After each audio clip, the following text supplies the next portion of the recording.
Anindya reached the station and heard that the last train was half an hour late. She was a little surprised. Half an hour here meant another 2 hours late to reach home. She looked at the clock once. It was 11:30. By the time she reached home and did everything and went to bed, it would be morning. Damn! I don't like it. Returning home at night every day, leaving early in the morning. If only her mother were still alive, it would not have been possible for Manisha to handle so much alone. TL was again a vehement rut. When she said something, he replied, "If you can't, quit your job. I'm taking 3 more people in your place." Anindya couldn't give any other answer. The job market wasn't very good anyway. While roaming around, calling home and the bike stand to inform them of the delay, she looked from platform number 3 to platform number 1 and saw that a tea shop was open on the other side. The rest of the platform was completely empty. Of course, Anindya had had such experiences many times before. Many times, he had returned home alone on the last train on different platforms. Once, he had fallen into the hands of robbers inside the train. Seeing the big bag, they thought that there was a lot of money in the bag. But when they opened the bag and saw the medicine packet, they also felt shocked. One of them said, "Do you have any medicine for gas pain? My stomach has been rumbling since evening."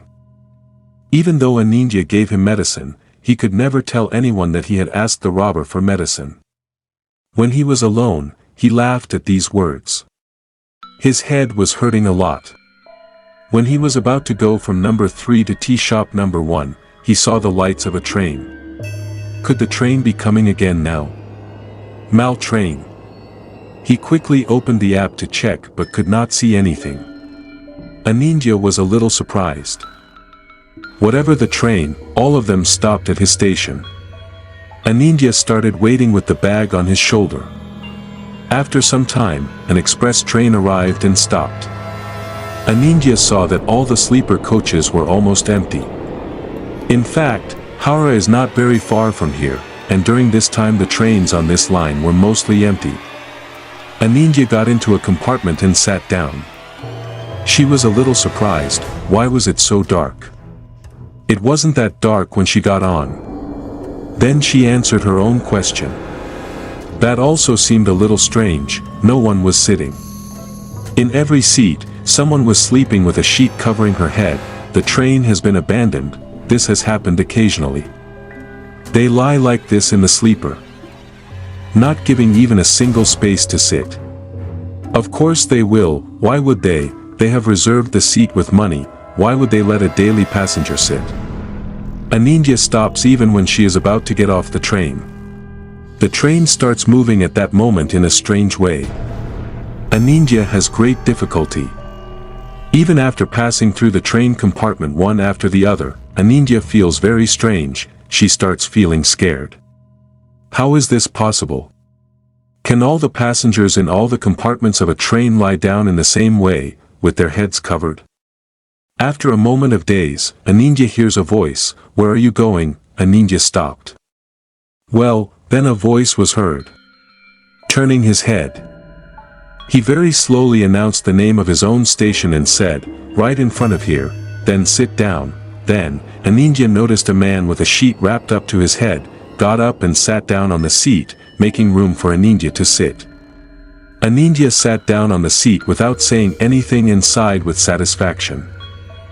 As he took out a water bottle from his bag and drank water, he noticed that from all the seats on the opposite side, lower, upper, lower, passengers were sitting down in the same way with their sheets wrapped up to their heads. Anindya's throat choked with water.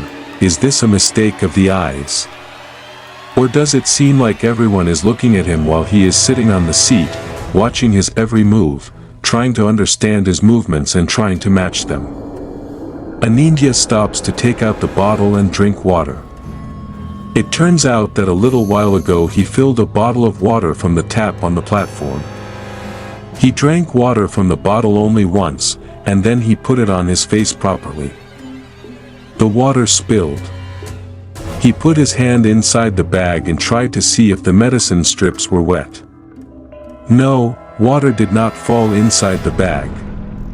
It was just a knock. He rolled his eyes and tried to look around. Yes. Everyone was looking at him in the same way. He put his hand in his left pocket to take out his mobile phone from his pocket, but he pulled his hand out. It felt like someone was holding his hand inside his pocket. He would have to step over that hand to get the mobile phone. Anindya's throat started to dry out of fear, but there was not a single drop of water. How unaccountable everything was becoming. Anindya doesn't believe in ghosts or gods. But how could these things happen? Something has happened. There's no point in thinking so.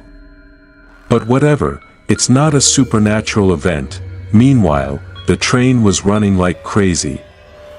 He tried to read the name of the station by looking to the right and left several times. But where was the station or the platform? There was only darkness all around, and this train was passing him by.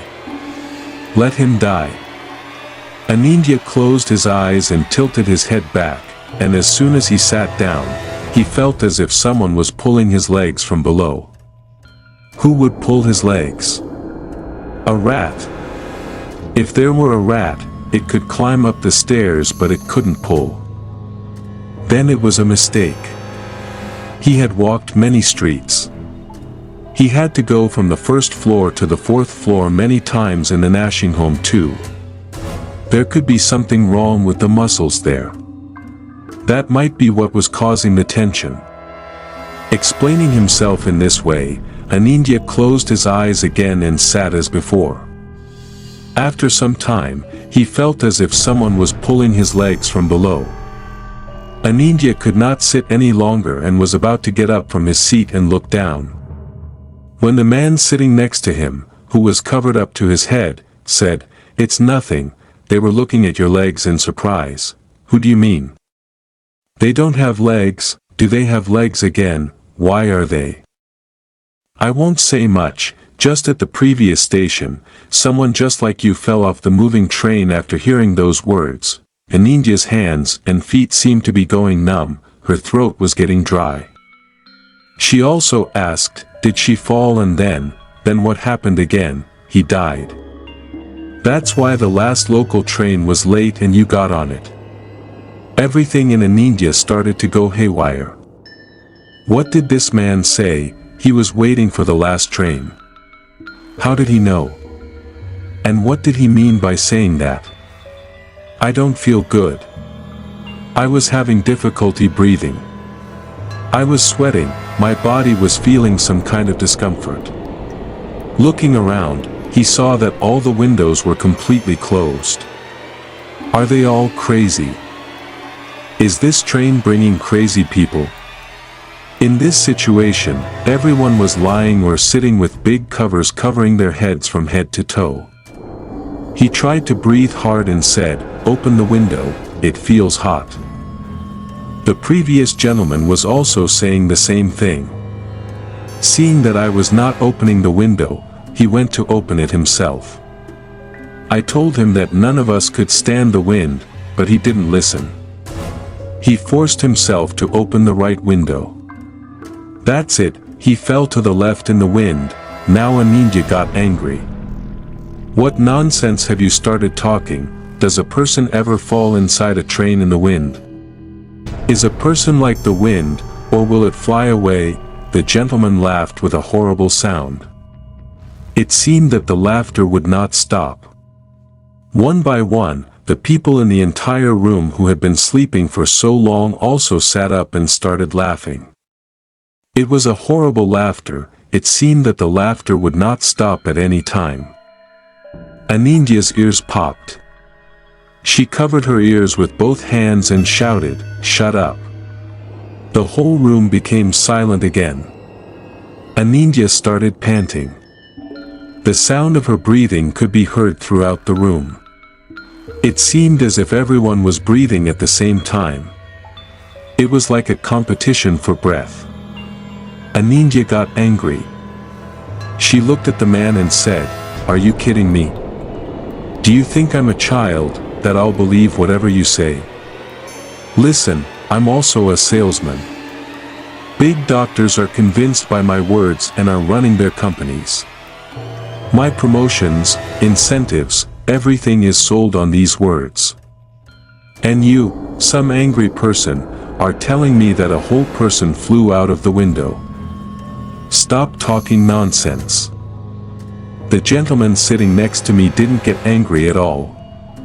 He said very calmly, "You don't believe me, so I'll call that gentleman. You can hear everything with your own ears, you can see everything with your own eyes."